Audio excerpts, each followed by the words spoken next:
Mahabharata. Welcome to Beyond Beliefs, where we question not to offend, but to understand. This channel is not about proving anyone wrong. It's about finding what's right, logically, emotionally, and factually. I won't reveal who I am, because this isn't about me. It's about all of us, who've had questions but never got answers. Like many of you, I started asking religious questions when I was a kid. And every time, the answers I got were either, he's a child, he's just being naughty, or simply, don't ask such things. As I grew older, I thought maybe the spiritual gurus or educated believers would help. But asking them only got me anger, or rejection, or worse, silence. And just like that, my curiosity was treated like a rebellion. In the society I live in, asking such questions meant being labeled, so I stopped asking. But deep inside, those questions never died. Today, I stand here, not as a believer, not as an atheist, but as someone who wants to believe with reason. Someone who wants to learn, not follow blindly. This is Beyond Beliefs, a space for seekers, skeptics, and silent thinkers. We question everything, not to break it down, but to understand what holds it up. Today we begin with one of the greatest epics ever written, the Mahabharata. Not to tell you the story just yet, but to first understand its timeline. According to tradition, the sage Vyasa, the author of the epic, was born around 3200 to 3300 BCE, near the end of the Dwapara Yuga. The Mahabharata war itself took place around 3137 BCE, a fierce battle that lasted only 18 days, yet changed the course of history.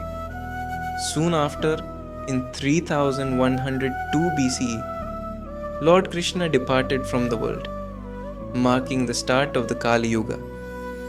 And just a few years later, around 3100 BCE, Vyasa began narrating the Mahabharata to Lord Ganesha, who is said to have written it down, beginning the journey from oral tradition to written epic. In Hindu cosmology, time is seen as an endless cycle, repeating over millions of years. This cycle is divided into 4 great ages, known as Yugas. The first is the Satya Yuga, lasting an incredible 1,728,000 years, from around 3,891,102 BCE to 2,163,102 BCE. Then comes the Treta Yuga, which spans 1,296,000 years, from 2,163,102 BCE to 867,102 BCE. Next is the Dwapara Yuga, lasting 864,000 years, from 867,102 BCE until 3,102 BCE.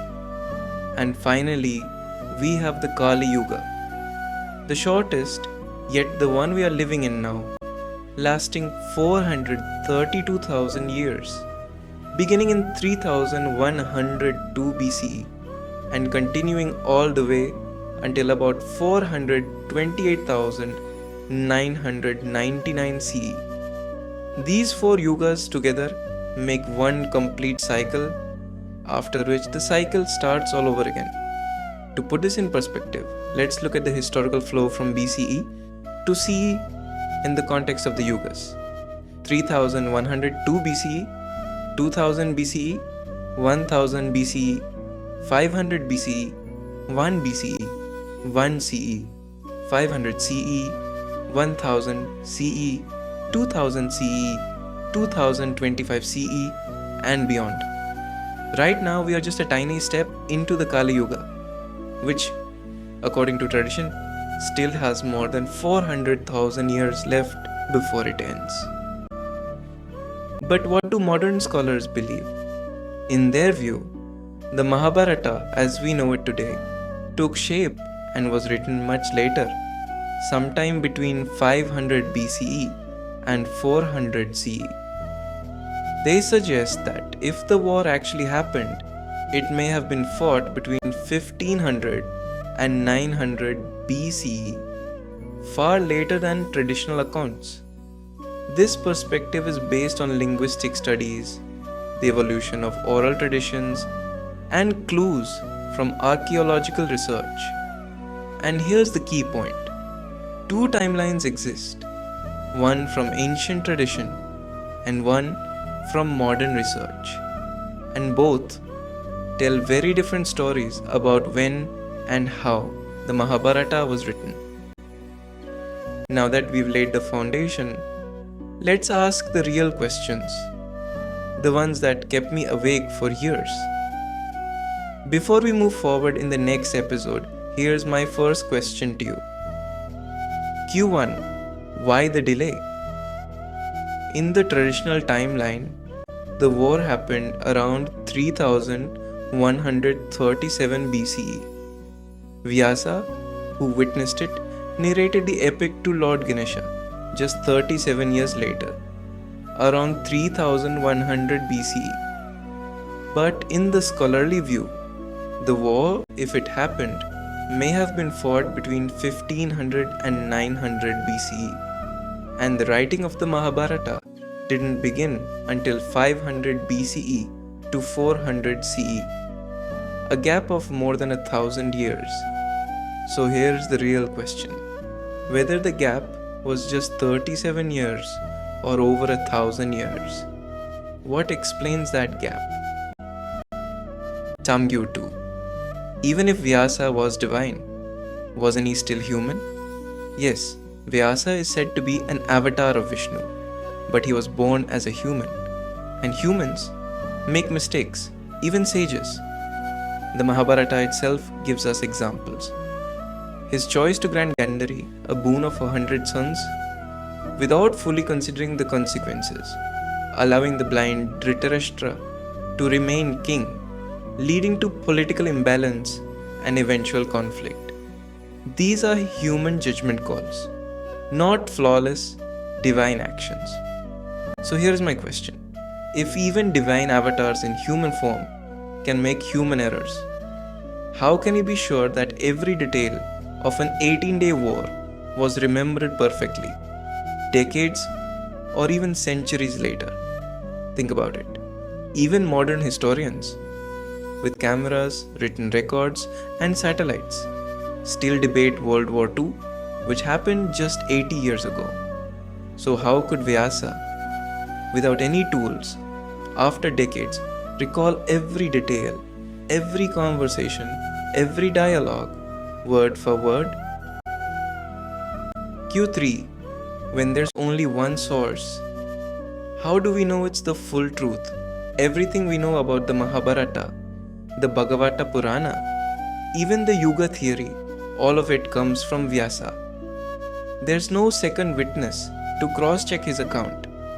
In any other field, history, journalism, science, if one person is the author, the editor, and the narrator, we question it.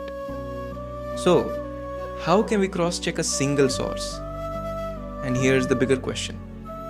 Are we believing a historical truth or a timeless story meant to teach life lessons? Arnav, it's your turn to share. I don't claim to have all the answers. I'm here to learn from you. So, let me know your thoughts in the comments below.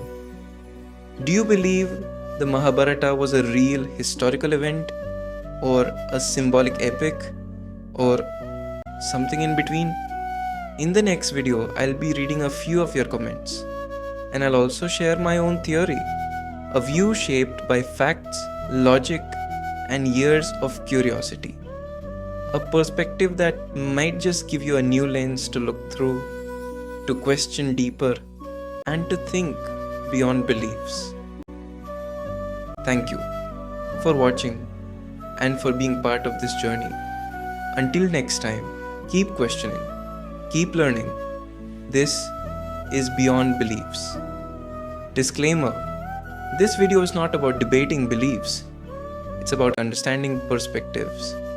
And remember, if faith is strong, it doesn't fear questions.